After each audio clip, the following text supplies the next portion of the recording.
It's time now for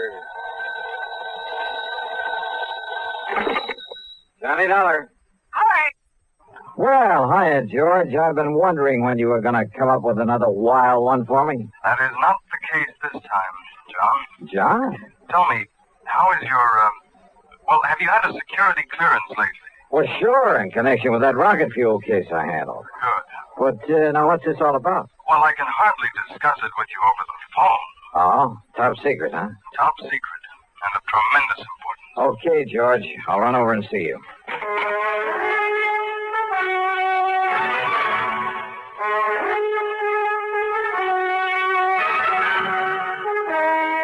CBS Radio brings you Bob Bailey in the exciting adventures of the man with the action-packed expense account, America's fabulous freelance insurance investigator. Yours truly, Johnny Dollar.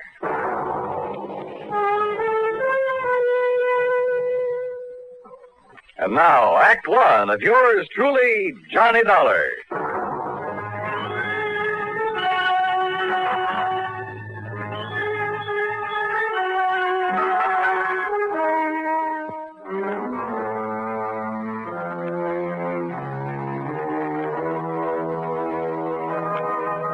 Expense account submitted by Special Investigator Johnny Dollar to Floyd's of England, North American Office, Hartford, Connecticut. Following is an account of expenses incurred during my investigation of the missing missile matter.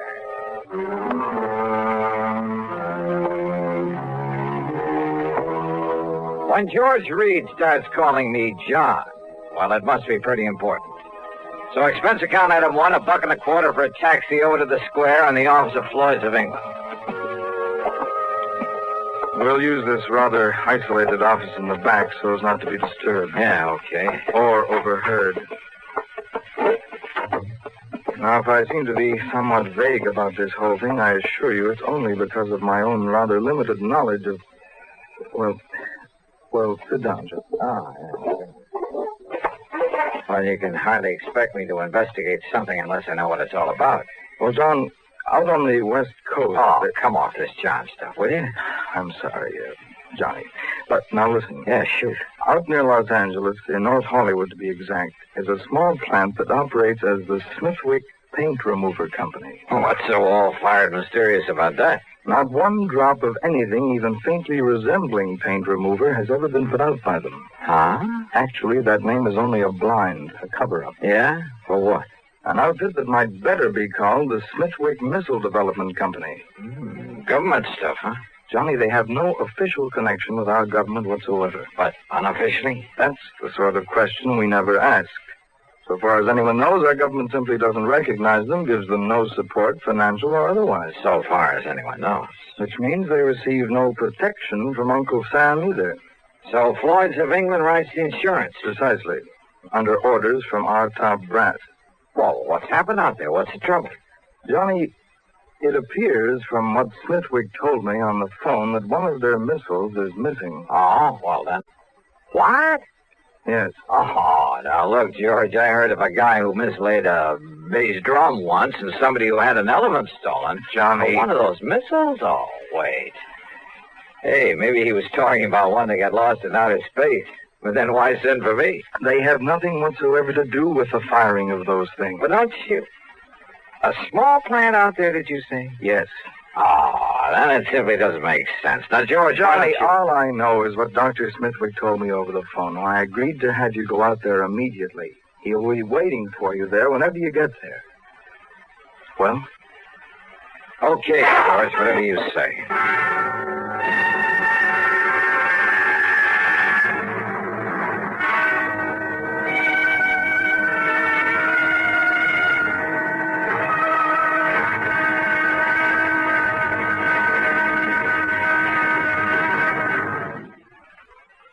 And now, Act Two of yours truly, Johnny Dollar and the missing missile matter.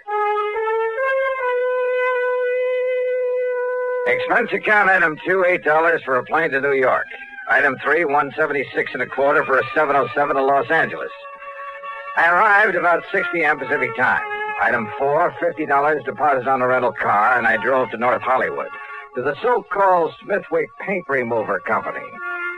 As I walked into the reception room at the front, a good-looking blonde hurriedly closed the door in back of her that led to a huge room full of desks and drawing boards, but no people. Yes, sir. Oh, my name is Dollar, Johnny Dollar, and I'm here. Johnny Dollar, the insurance investigator.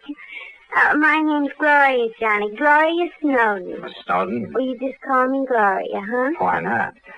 But look, I've come to see Dr. Smithwick. Oh, that's too bad, Johnny. He isn't here. Is what? Well, he left very suddenly late this morning for Washington or someplace, I guess. Oh, now that's funny. After asking He for me asked to be me sent. to be sure and stay here until you came, and... Gee, I didn't think it was really going to be you, Johnny. He just said Mr. Dollar would be arriving, and But anyhow, when he makes these sudden trips, he's always back here first thing in the morning, and I'm sure he wants to see you. Oh, my. Funny, though. What? What, Johnny? Well, I suppose I'd better get something to eat and find myself a place to sleep. Oh, gee, I'm hungry, too, and it's all your fault, Johnny, because I had to wait around for you. Well, then the least I can do is take you out to dinner, okay? Oh, gee, yeah. And I'm free all evening, too, Johnny. Great. We'll do the town. Now, is there a hotel or a motel around here where I can hang my hat? Oh, gee, I don't... Well, there's the Paradise Motel over on North Sherman Way. It's kind of a smallish place. On North Sherman Way. 1131. Then just let me drop off my luggage, shower and shave, and I'll pick you up. Where do you live, Gloria? Oh, I'll just wait here for you. I have a couple of things I ought to do before I leave. Okay, whatever you say. And you don't mind taking me to dinner, I mean? Are you kidding?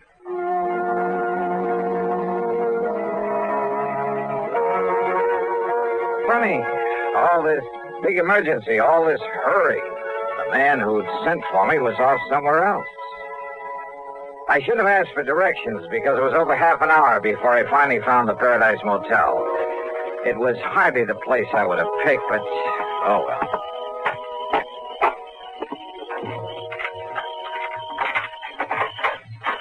Yeah, here you are, Mr. Dollar, number 7. Okay. This be satisfactory? Yeah, sure.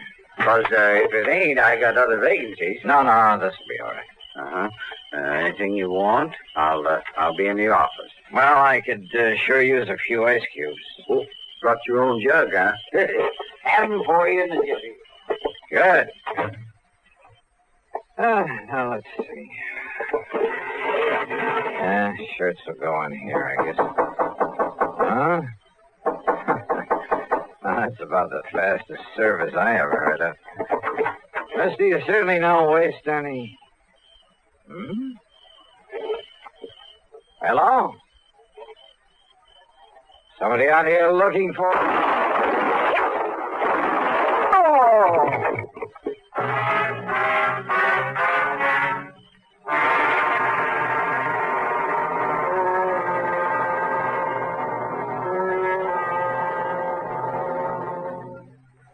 Act 3 of yours truly, Johnny Dollar, in a moment. And now, Act 3 of yours truly, Johnny Dollar.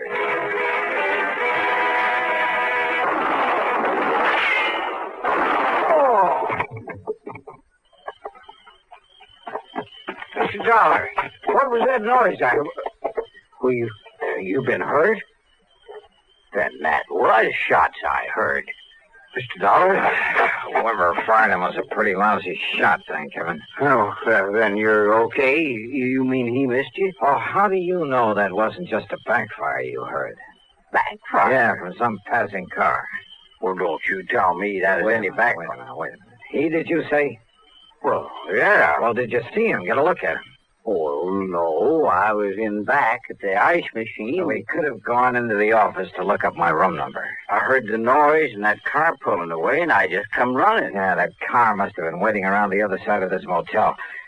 Now, look, mister, what'd you say your name is? Barnwell. Jed Barnwell. And, Mr. Dollar, I'm going to call the police. No, don't. Huh? Well, now, I realize you're a special investigator, some kind of... That's right. And I don't want you to call the police in on this, not yet. But now, look, That's an order. You got the authority? Not only that, but look, I want to rent another room from you. Oh, you mean you'll pay for both of them? That's right. You have another vacancy? Well, if you want the truth, you're the only guest I got tonight. I can understand that. So you take care of whichever unit you want, and I'll sign you into it. No, just let my name appear on the register for this one.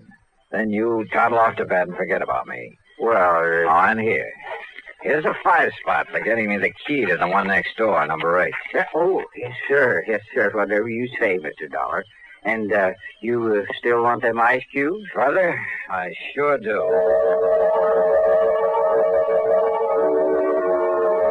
I left one handbag and its contents in number 7. Then I sat quietly in the darkness of my own room and waited. But I suddenly remembered my dinner date with Gloria Snowden, so I jumped into my car and drove back to the missile development plant. The place was dark. I drove to a corner drugstore to a phone booth and looked for Gloria's name in the directory. It wasn't. So, back to the motel. In number 7, the room registered to my name. The door was still locked. I went back to number 8 and sat there trying to think this thing out. Huh? I doused the light, pulled my gun out of the holster, and sneaked quietly to one side of the doorframe. Mr. Dollar? Mr. Dollar, I saw your lights go out. I hate to disturb you at this time of night. Yeah? Who is it? My name's Bob McKinney. McKinney? That's right. Sounds familiar. Well, I used to work for CBS Radio, and, I used to handle that program dramatizing your insurance case. Oh. I want to talk to you. It's important. All right, come in, Bob. Hey, what's in that box? It's a tape recorder, kind of a special one. When old Jed Barnwell, he's a kind of a gabby old guy. Yeah, he sure is. Well, when he told me you were staying here, well, Johnny, I figured I'd better get to you and tell you about... About what, Bob? About some code signals I have here on tape. I picked them up about an hour ago. Morse code signals? Yeah, international code. It's like this, Johnny. I have my own amateur license, W6VFG, and I fool around with a lot of high-frequency experiments. So? Well, I got a couple of wires crossed on my receiver. It took me to a frequency that isn't even supposed to be on the air anywhere. Yeah? I started hearing what I thought was a high whistle. It was so high it was barely audible, like an oscillator note, a continuous squeal. Only it broke off now and then. Well, now, Bob, in spite of finding a key myself a long time ago, I'm afraid this is a little outside Wait, Johnny. I've also been experimenting with this tape recorder, running the tape and recording at about 5 feet a second instead of 7.5 inches a second. Yeah, well, excuse me, but listen, please. Okay, I'm listening. I recorded that squeak, running the tape real fast, and then I played it back slowly. You know what it was, Johnny? All right. It was ultra-high-speed transmission, code transmission. Oh? And when I played it back as slowly as I could, so I could read it, will you listen to it? I've got a variable speed on this. Can you read international code? Go ahead, Bob. Turn it on. Yeah.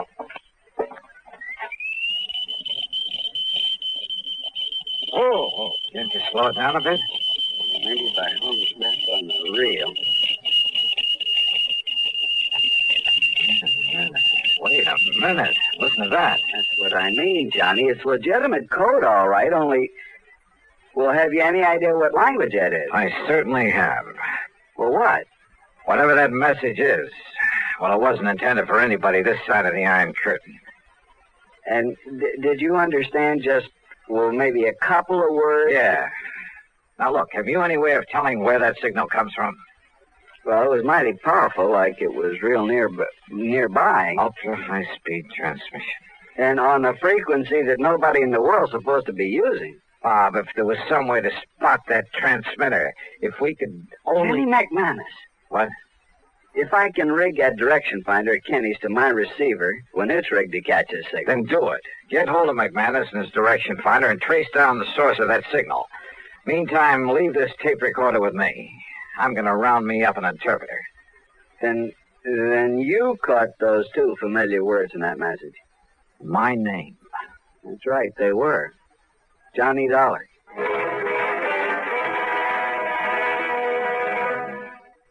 Act 4 of yours truly, Johnny Dollar, in a moment. And now, Act 4 of yours truly, Johnny Dollar.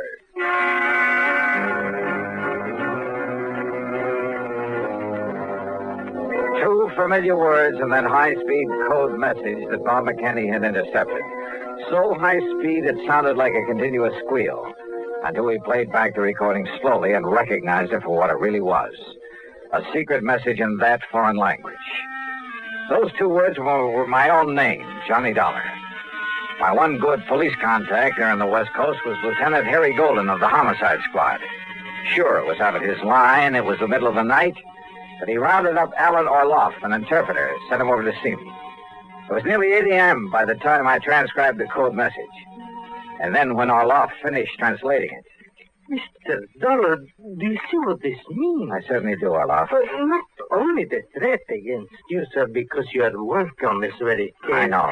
But the sender of this message has somehow got hold of secret plans for a missile, a space rocket. Orloff. Has copied those plans, is holding them for an agent of this other government to pick them up later on today. Which means that somehow I've got to locate the sender of that message. But how? And it must be done immediately before the contact with this other agent. I know. Then don't you see, Mr. Dollar? Wait. Yeah? Who was it? Bob McKinney. Oh, well. What'd you find out? Johnny, that secret transmitter's right here in North Hollywood. It's been working ever since I talked with you, up until just about an hour ago. Here's the address and the name of the person who owns the house. Good. Only the antenna must be set up in the attic or something. What do you mean? There's no outside antenna to show there's a transmitter working there. And, of course, using that frequency that nobody would ordinarily be able to pick up. If it hadn't been for my dumb luck in receiving an ultra-high-speed transmission. Did you record any further messages? I got them right here on tape, on this recorder. Good. Then while you transcribe them so Mr. Orloff can translate them, I'm going to the address you have on this. Huh? Kind of figured the name of that sender might surprise you. Surprise, huh? That is the understatement of the week. I'm going over to that missile development outfit. And I hope and pray Dr. Smithwick is there now.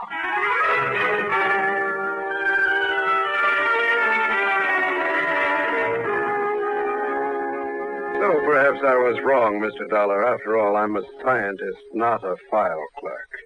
But I was certain the plans for that missile were missing from the vault just before I was hurriedly called to Washington. Dr. Smithwick. Contrary to our usual policy, I asked the government to send some men here to investigate. They'll probably arrive here shortly. Doctor. Yet now on my return, I find the plans intact in their proper place. Oh, those plans were stolen, all right. And for the benefit of one of the big foreign powers. What? But that could only mean that someone here in this organization... Right. You mind if I call in your receptionist? Gloria Snowden. I want her in on what I have to say. You mean to say you tell that stupid little girl about this? You think I need to? Well, Dollar, it's because of her lack of intelligence that it's safe to have her about. Any bets? Gloria, Yes, Johnny? come in here, please. Oh, gee, sure. Hi, Doctor. Now, Mr. Dollar. Doctor, Gloria was the only one beside yourself who knew I was out here, who could have arranged or carried out the attack on me last night. Attack? More important, she's the last one you'd suspect of being able to gain access to your vault, of taking the plans, having them copied, and preparing to turn them over to a, well, it sounds corny, but to a foreign agent. Are you serious? Johnny, whatever you mean by that. However, having intercepted a radio message sent out from a transmitter hidden away in her home. Well, this, Doctor, is a slowed-down, intelligible tape recording of that message. Well, I don't know what... Well, Gloria, or whatever your real name is. Very well, Dollar. And of course, neither of you gentlemen can be allowed to leave this office. Gloria, that gun. That's right. Any famous last words, Dollar? You know, Gloria, this tape recording is the only real evidence I have against you. What? So what? So here. Maybe you'd like to have it. Oh, no, you...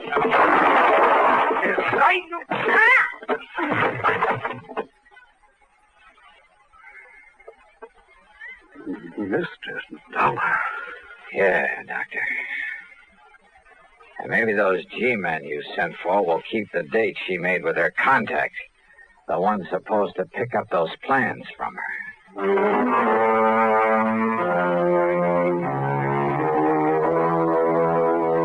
The government boys were more than glad to take over, and I hope they can find some way to reward Bob McKinney, who really solved this case.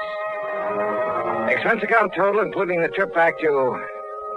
wait a minute. Forget it. In so good a cause, it was the least I could do. Yours truly, Johnny Dollar.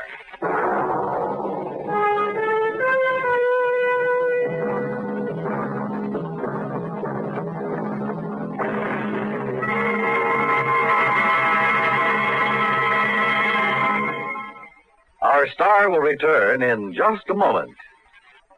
Now, here is our star to tell you about next week's story. Next week, the most beautiful and dangerous girl I've ever known.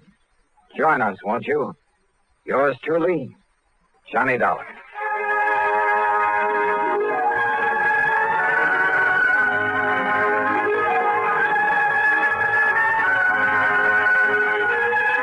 Yours truly, Johnny Dollar, starring Bob Bailey, originates in Hollywood and is written, produced, and directed by Jack Johnstone.